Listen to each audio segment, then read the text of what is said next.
So here we have a quick ride review. Did a 208k ride, a little fun ride. Average about 3 watts per kilo for just under 7 hours and 7 hours moving time. On the $490 Reed Osprey, it's a $500 road bike. I put my power meter on there so I could check out the wattage. It's a decent bike. It's how did it go doing on? It's pretty comfy. See my cadence there for 200k, it's 93 cadence. This is all you want to focus on really is your weighted average power, weighted power, and cadence, because that's what matters the most. Speed varies a lot because you got wind, you got drafting. Speed means nothing. So that could be 10k an hour, that could be 60k an hour. It wouldn't really mean much. Cadence, power, that's bottom line. Power is what you want. Your average power, and your cadence shows you your pedaling technique. So you're sitting around at least 80 to 100, 90s, around 90. Focus on 90. If in doubt, focus on 90. Where we ride, we did a little loop down to Victor Harbour. You can Strava's good fun. You can zoom in on that. So we just cruised around. It was a fun ride coast to coast, and then rode back with Adam.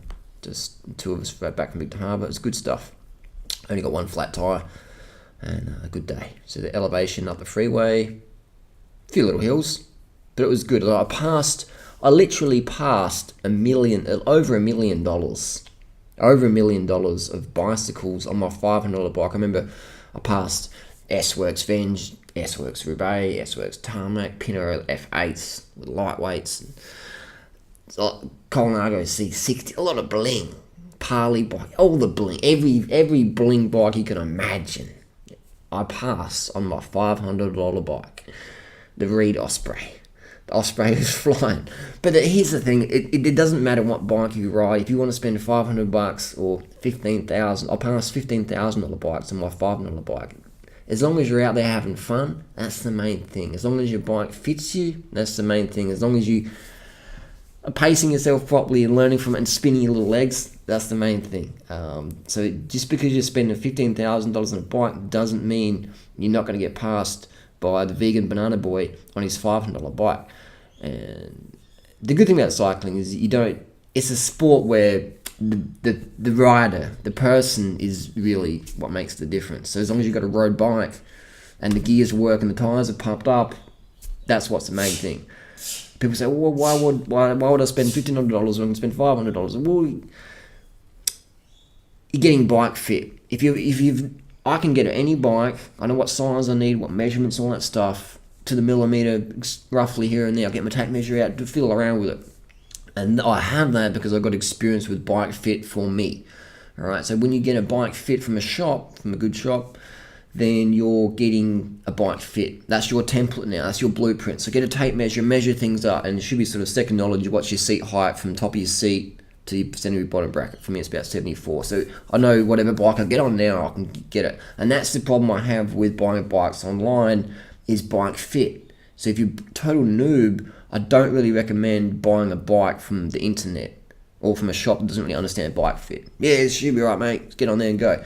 No, it's better than nothing, but you're better off getting a proper Bike Fit. So if you're in Adelaide, I recommend a lot of people go to the Giant Store, Ashley at the Giant Store, or Kim, North Adelaide Cycles. There's a lot of good shops in Adelaide, but these are the two main ones I deal with. Giant, I like Giant. I'm not sponsored by Giant. I like Giant just because they're international brands. So my audience is international. So people in Israel or UK or France or Canada or Canada can get a bike, can get a Giant, or a Trek or whatever. But Giant is just a good value bike, good performance bike, and the specs of them are very good. So that's why I rave on about Giant. But the $5 bike's a fantastic deal. So what I like about the Osprey is it's pretty good performance for the money. I changed the bars, I put my power meter on there, put my preference of saddle on there. Let's see how fast the Osprey flies up Norton Summit. Let's cut the Norton Summit.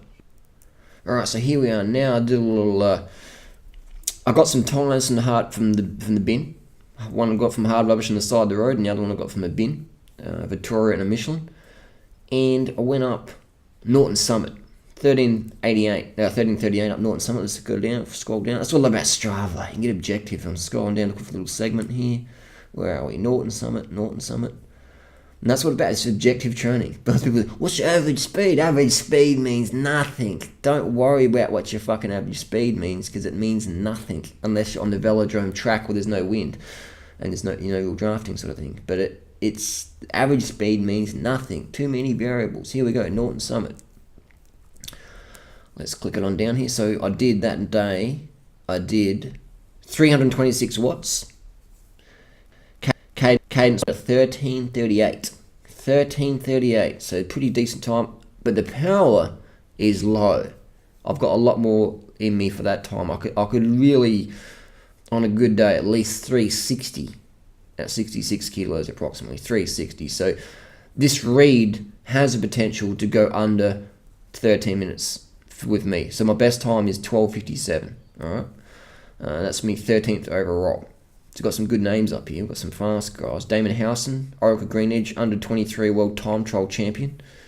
Chris Harper, that's a fucking flying time. Gazner, some of these guys are the best road riders in Australia. Tim Hedger, I was there that night, he did that. Great ride. This guy here, Nicola, he rides for Merida Lampre. So you've even got Pro Tour riders up in the top 10 there.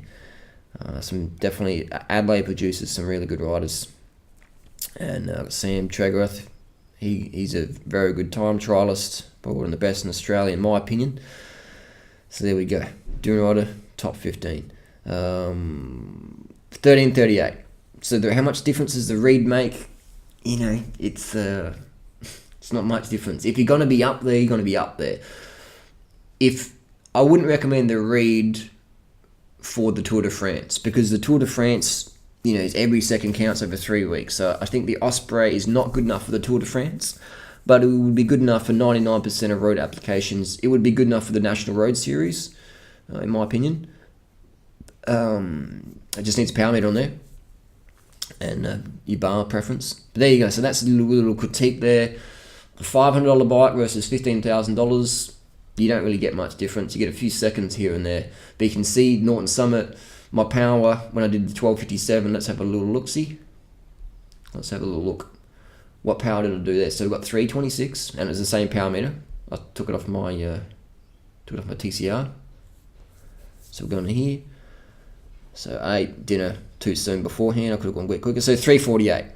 So I really could do 360 with some caffeine and painkillers. Maybe 380. I reckon I could do a 380 with caffeine and painkillers. So this is full natty bra, nothing in the system. So you can see I'm 20 watts less on the read. That is just purely because I just wasn't really pushing hard that evening. So I could definitely go faster on the read than 13:38. So there you go. $500 bike, good enough to fucking fly up Norton Summit and do 200k rides. Will I swap my expensive bikes for the read? No, I won't, but I'll keep the read in the stable. And it's a great little bike just to prove a point. This whole experiment was just to prove a point that it's more the rider than the bike. So if your mates drop you and you've got Sora and they've got Dura-Ace and they drop you, it's not because they've got Dura-Ace, it's just because they're just fitter, or they get maybe more carved up or other variables. So I don't think you need Dura-Ace or lightweight carbon wheels or whatever to be up the front. Because if you're going to be up the front, you can be up the front on a fucking $500 bike, as I've proven, alright? So Dura-Ace and lightweight wheels, no worries, no problem having those things. I've got those things. I'm just saying they're not necessary to be up the front. To be up the front is purely fitness.